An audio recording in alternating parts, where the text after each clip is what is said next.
Be Savvy. My show today is going to focus on is a real estate career for you. I just went through it. It was intense. North Carolina, for the second time in my life, went through it. So, I had the nerve to invite the person that took me through all the drama to sit in the class, to sit on my show. I'm going to put him on a hot seat. Uh-oh. My real estate instructor, Mr. Dennis Miller, who is actually an excellent real estate instructor who gave me a lot of great information. Good afternoon, Dennis. Thank you, Chris. Thank you. Glad to be here. Yeah. It was a rough start, so again, I wanted to ask you, how does somebody make that, because everybody always says, well, not everybody, but a lot of people say to me, how do I get into real estate? And before I go to that, I'll ask you to tell me more about your background. Or tell the listening audience about your background. Okay, about my background, just real quickly. I was in the Marine Corps for 4 years. Got out of the Marine Corps and moved to Houston, Texas. Went to University of Houston at night for 7 years. Thought I'd never graduate, but I finally did. And I got my degree in accounting, and for several years I was an accountant, controller, finance VP of a few companies. And in 1986, moved to North Carolina. I want you to go back to the story about the paint store. I heard a paint store story. Oh, paint store story? Yeah, okay. Paint store story. Okay, well, my first real job out of the Marine Corps was working for a paint store in Houston, Texas. $3 an hour. As my daughters say, that's the caveman days, but it wasn't that long ago. Slave labor, doing everything nobody else wanted to do. One of my jobs there was change prices. Every time we had a price change prices. And at that time, they didn't have computers and gadgets and everything. You had this stupid gun you had to push and put $2.98 and pull the trigger and get a sticker out and stick it on. Well, my first year there, 5 times, I had to change prices in the whole store because prices increased 5 times. So that was kind of about half my life. And it took me like two and a half days. And sometimes by the time I got through at the end of the month, they said, Miller, got to do it again. Got another price change. So, again, I ended up being a slave laborer, doing everything nobody else wanted to do. But it really taught me a lot to be successful, you kind of have to go over and above what everybody else does. You can't just do what everybody else does. You have to do the things nobody wants to do and do the things you don't like to do and do them well. And everybody has to start at the bottom. And a career in real estate is just like that too. You have to start at the bottom and kind of climb up the ladder, do the right things, the smart things. It's not rocket science. It's just doing the basics very well. If you can do the basics very well in the real estate industry, you can be very successful. Okay. Do you have any advice on personality type or economic situation scenario that fits best? Yeah, well, let's talk about personality types first here. Everybody, I think a lot of people are familiar with the 4 personality types, maybe bulls, owls, lambs, and tigers are different names to them. I think some people are hardwired. I think you're born with certain personality traits that help you more in a people-related industry, particularly a selling industry. You like to talk, you like to listen, you have an outgoing personality, and people like you, and they're attracted to you, and so that helps a lot in this industry. Some people, I think, are born very mechanical, like accountants and scientists, engineers, very methodical, very mechanical, and I think sometimes to make that transition from that kind of industry into sales, they have to work a little harder at it because it's not their natural personality to be outgoing and to talk and to listen and things like that. So I've had a lot of people do that, but it takes a little more get up and go, a little more oomph understanding of how to get out of the box you're in and get into the sales, the real estate box. Now, one thing I found in my classes is almost everybody, if I have a class of 50 people, almost everybody is in a state of transition. They're going from somewhere to somewhere. Maybe where they are, where they've been, maybe they're just recently retired. I've had military people, retired people, a lot of teachers, people teaching for 3, 4, 5 years, and they don't like that anymore, so they want to do somewhere else. And maybe you just have a job that's a dead-end job, or maybe you just can't stand your boss, some things. So, people want to make a change. So most people are in a transition, and in that transition, somewhere they've thought about getting in a career in real estate.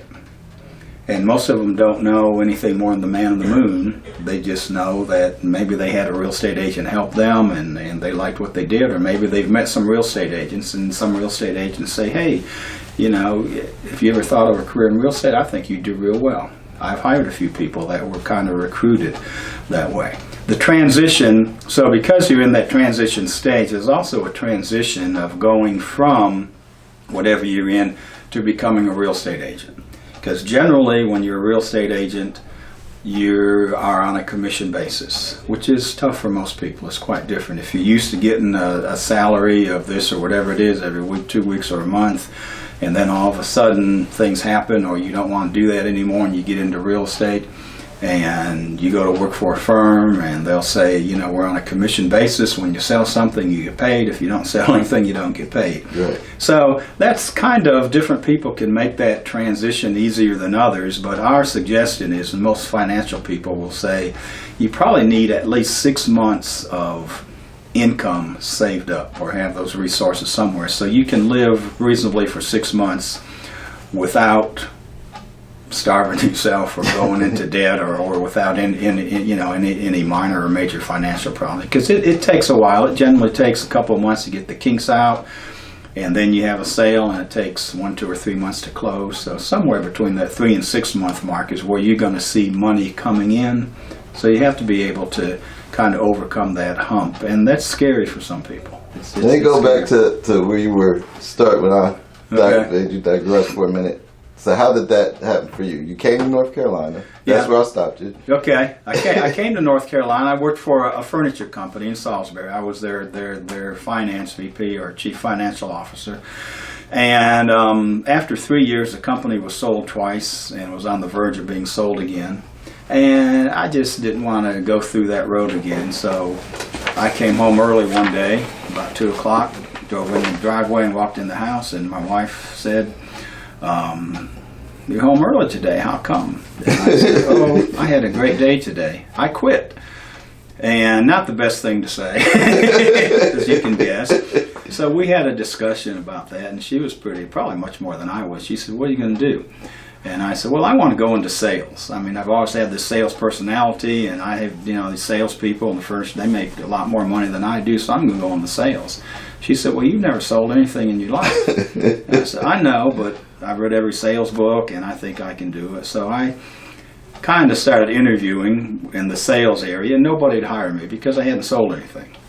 So I went on an interview in Hickory, North Carolina with Oakwood Homes and talked to them, and I was surprised, as you can get, when after the interview, talked to 3 people, they came back and said, Miller, we'd like to hire you. When can you start? And I about jumped through the roof because I said, God, I finally got a job, got hired. And we talked, and it was on a commission basis. And that's the reason they hired me, because if I didn't sell anything, they didn't owe me. Cost you anything. Yeah, it didn't cost them anything. Yeah. So, it was tough. You started out at the bottom, and I had kind of, to learn a lot of real life sales skills. But fortunately, through the years, things got better. And, as you learn more and progress more, you kind of expand your horizons and knowledge more and get where you want to go. So it was, that was the start. You always have to start at the bottom. So that was my start into the real estate industry. So how did that evolve to teaching?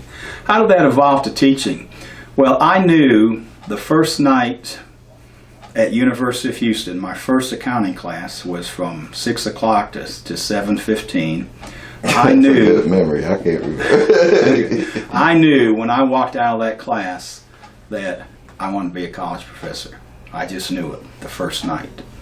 And so it took a long time. I graduated there in 1980.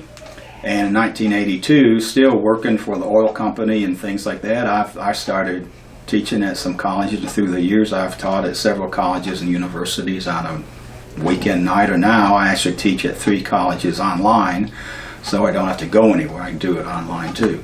And I also knew back in 2001, when I took my real estate school in Raleigh, North Carolina, after sitting through 4 hours of real estate school from 6 to 10 Tuesday night, when I left there on my way home, I said, I want to be a real estate instructor. Because that person, and I remember his name. I remember him, and he was having so much fun up there, and he was very good. I said, I can do that, and I want to do that too. So I got my license, got my broker license, and in 2002 I started teaching real estate in North Carolina. And it's been a passion of mine. That's what I do now full time. I still sell a few homes a year, but most of my 6-7 days a week is teaching, instructing real estate. So, what's the first step for someone if they decided, okay, it sounds good so far. Okay. I'm watching this. Well, what's the first step if somebody's thinking about real estate? The first step I would suggest is go talk to some real estate agents. Go talk to some real estate agents and ask them, what do you do? How do you do it? I've had people in my classes that say the reason that I'm here is because we just bought a house a year ago, and my agent, he and I just hit it off together. We just, synced, and halfway through the process, he asked me, have you ever thought of being a real estate agent? So the first thing I do is talk to an agent, see what they do, how they do it, see their lifestyle, and see if it's something you'd like. And after you do that, then, again, you have to enroll in a real estate school. And I'm affiliated with 2 real estate schools here in the Triad. One is Triad Real Estate School in Winston-Salem and Elliott Real Estate Academy in Greensboro. And have to sign up for the school. It's a 75-hour required course by the North Carolina Real Estate Commission. It's challenging. It is. It's not the easiest thing in the world, because think of this, when you get your real estate license, the North Carolina Real Estate Commission is saying, we are charging you with the responsibility of guiding people through making the most important financial decision in their life. Whether they're buying a house first time, or move up, or maybe their last house, or they're selling a house. For most people, that's the biggest financial decision in their lives. And they need an expert to do that. And the North Carolina Real Estate Commission says, we want you to be the expert, so when you do that, you know how to go through the roadblocks and the mines and the tricks and traps of getting them to go from A to Z. So it is challenging, but a lot of people do it. There's over 98,000 real estate agents in North Carolina right now. So active agents. 98,000, probably 90,000 of them are active. Okay. 89, 90,000 are active. But they all have to do the same thing. The school hasn't changed in 15 years. When I took my class in 2001, it's 95% the same as it is today. The same big book, the same hours, the same tests and everything. So it's challenging. So that's the first thing you need to do, is get in a real estate school, make that commitment for that 75 hours to really put forth a dedicated effort to pass the school test. Then you get to take the North Carolina state exam, and once you do that, you get your license, and you go to work for a real estate firm, and you're on your way. 75 hours of class time. So, I truly want you to make sure, because you said it in class, and I believe it, because not only my personal experiences, but people I've met that say, oh, I have my MBA and I had to take it twice. So, now I don't feel stupid. So, you have to translate that, please, for the listening audience. Okay. In addition to that 75 hours, how much time should they set aside to study? Okay, that's a good question, Chris. And my suggestion, and most good real estate instructors will say, you probably need to study between the 75 hours of class. You need to put in at least 8 hours a week study time. Because there's a lot, that book is like 800 pages thick. And there's 21 chapters, and we go through all of those. So besides the class time, whatever that is per week, you need to kind of just discipline, I think is a big word here, find at least 6 to 8 hours a week of you can just sit down by yourself, disconnect your cell phone, your iPad, your iPod, your TV, your kids, your spouse, your dogs, your cats, disconnect everything and spend that dedicated time, because that's probably what it's going to take to get from A to Z. Do you think that, just the commission sit down and said, whether it was back in 2001 or where we discussed it, and said, let's make North Carolina the toughest?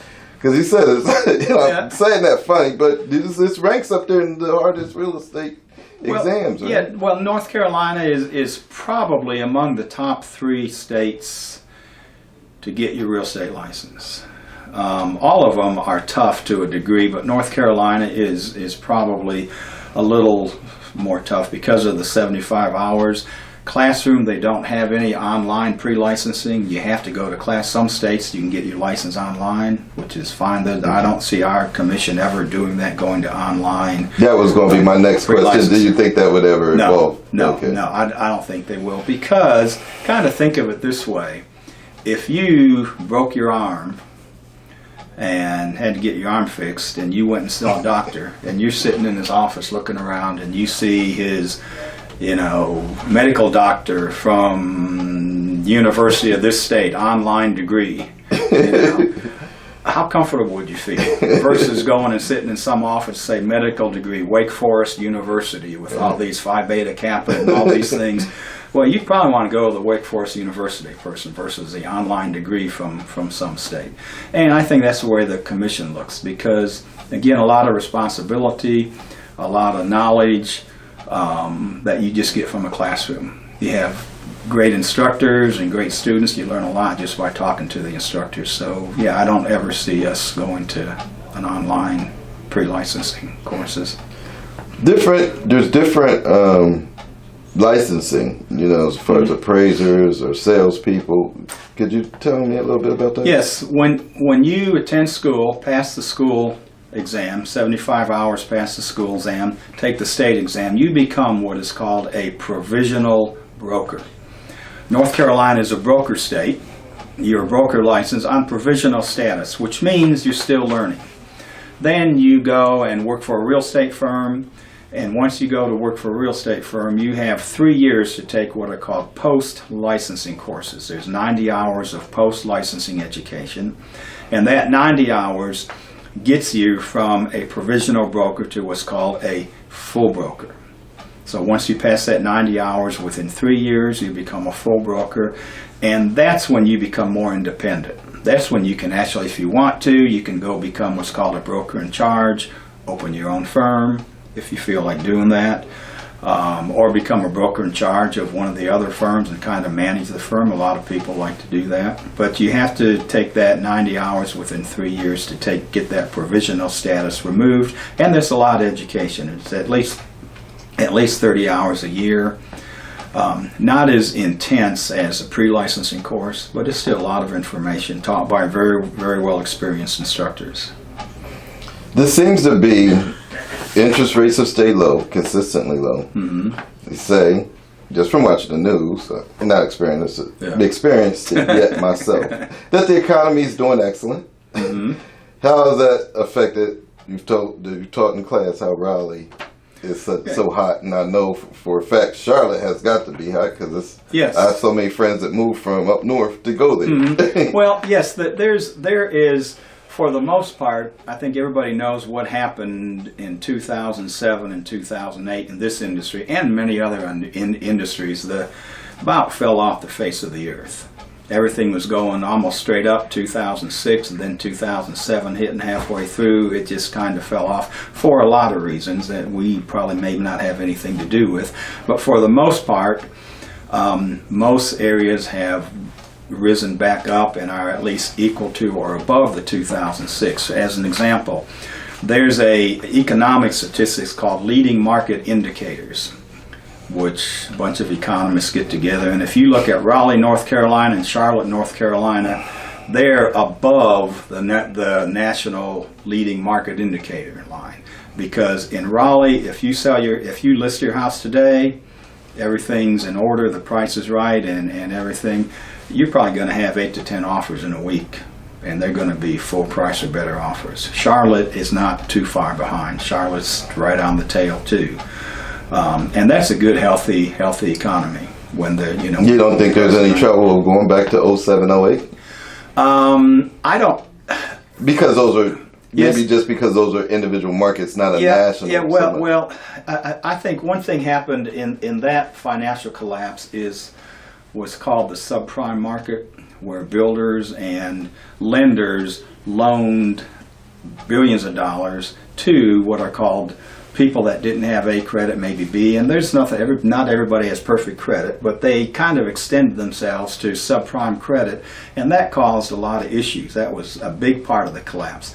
That doesn't happen anymore. It does. It's coming back. It does. Well, It's called non-qualifying. Yeah, there's a non-qualifying there's- market out there. that I hope that's a very small part of the market, because today to get a loan, it's much more stringent. The underwriting is much more strict, so you don't have that big subprime portion of loans that maybe become foreclosures or people become delinquent on and things of that nature. So I can see it maybe happening, but I think it'll be more of a financial Wall Street type of initiative to move that than the subprime market. We talked prior to coming on the show about the low supply of existing homes. Is that a national trend, or is that do you identify that with just those specific markets? Well, the low supply of existing homes is a national trend, and there's several reasons for that. Number one, through October, nationally there was basically a 4-month supply of used homes on the market, which is a very tight supply. Generally, you like to have 6 months of used homes on the market. That's kind of what's called an equilibrium market there. 4 months is very tight, because what that means is that there's not that many people selling their homes. And there's a lot of reasons for that. Number one is the millennials and the Generation Xers. People are living in their homes a lot longer than they used to. It used to be 30 years ago, every 6.5, 7 years people moved. Now that number is up to, depending on who you listen to, somewhere in between 9 or 10 years people live in their homes. So they're not selling their homes as much. Another factor of that is the low interest rates. Interest rates are still low, but everybody is afraid that they're going to start going up. So if you're locked into a 20, 30-year loan, I have a loan in Myrtle Beach that's 2.75 interest rate. You're never touching that one. No, it's going to take a lot for me to move and get a loan that's even 4%, which is still a great rate, 4.25%, great rate from what we've used to. But I'd rather stay there with a 2.75 than sell that and buy another house and have a 4 or 4.25% interest rate too. And rates have gone up to 4 now? Sometimes, some places there are. They go up and down occasionally, but typically the 30-year rate right now is probably between 3 3/4 and 4. Is the market, and having not paid as much attention to it since I've been in banking, is the market still subsidized? Is it artificially low? Well, I think so. The government does a lot to keep. It has done a lot to keep interest rates low. In 2000, as an example, in 2006. A typical interest rate was probably somewhere between 6 and 8%, and that's a low rate. In the 80s, if you bought a house, it was 12, 14, 16%. And good homes were not anywhere as near expensive, so everything kind of equals out as far as the payment goes, but the interest rates were 12, 14, 16, even sometimes 18%. So with the markets at 3 to 4%, yeah, the government subsidizes a lot of those, and it's artificial. And that prevents inflation. Yes, it does prevent inflation. And that's one of the things they want to do, is kind of so we don't get back to the 80s or 70s where we had 10, 12, 14% inflation some years. 2 to 3% inflation, which is really around 2% is what it's been lately. Getting back to licensing, and something that I forgot, that slipped pop back into my mind. Okay. And you talked about the 6 months of savings to go into the industry. Yes. How much would somebody budget just to go through the classes and pass and become a realtor? That's just an expensive process. I'm still trying to figure out how much when my pocket's going to stop. It's a never-ending sometimes. It never ends. Most real estate classes are $450, maybe $500 with the text and everything. So somewhere you can budget somewhere between $450 and $500 for the 75-hour class. Then you take the state exam. It's maybe $95, $98 now. And then you go to work for a firm. Well, most firms are going to require you to join what's called the National Association of Realtors and the North Carolina Association of Realtors, which is a trade organization that has a lot of benefits, the main thing being access to the local MLS. And that costs about $1,500 a year.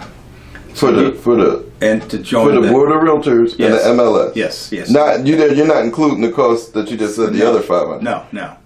So you're going to have, $450 to $500 for the school. You go to work, probably $1,500. So you're going to have probably about $2,000 sunk into this within 3 or 4 months, the time it takes you to get through the school, take the state exam, and go to work for a firm.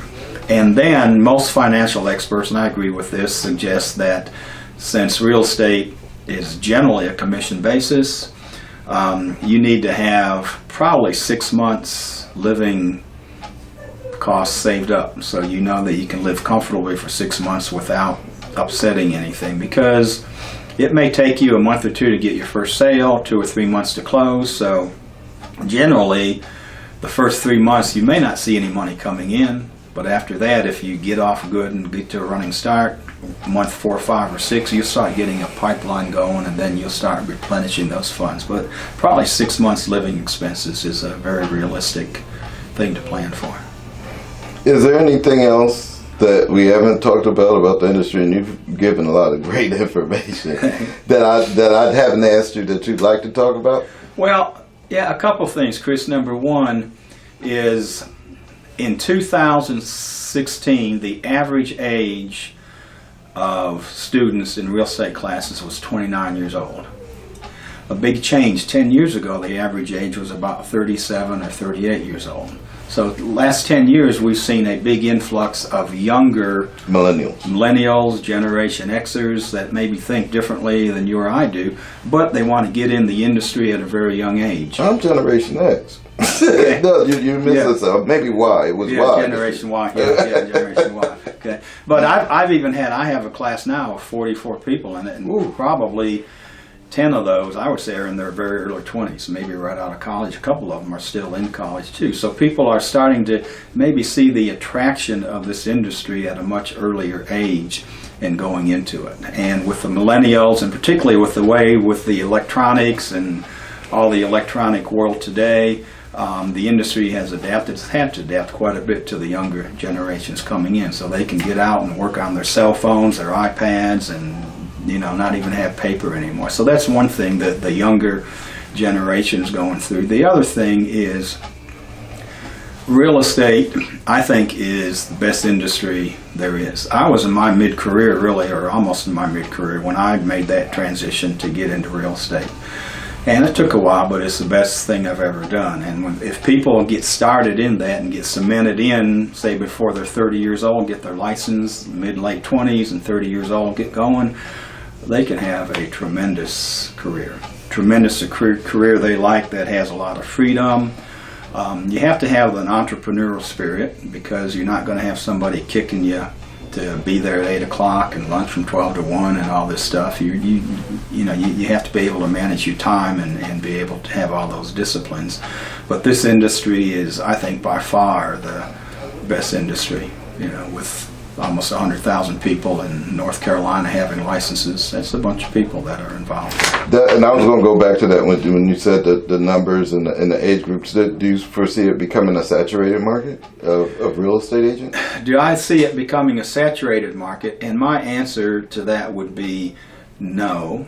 And the reason is because we've all heard of the 80-20 rule, right? And that's true in real estate just as well as anything. In real estate, maybe the 70-30 rule. Probably 70% of the people, or 30% of the people, make 70% of the income. And everybody has a different comfort level of where they are on that, and there's 30% that really want to be up here, and there's the others that are content being here, and that's fine. But I don't see it being saturated where there's 200,000 and everybody's just making $30,000 a year. No, I don't see that happening. Okay. Because there's checks and balances that I think will prohibit that. Okay. Well, again, I truly appreciate you coming on and making my audience real e-savvy. Okay, thank you. Thank you for inviting me here. I appreciate it. Yeah, good to ask you questions as opposed to reverse. I had a good significant amount of time of that. So thank you, and thanks for watching another episode.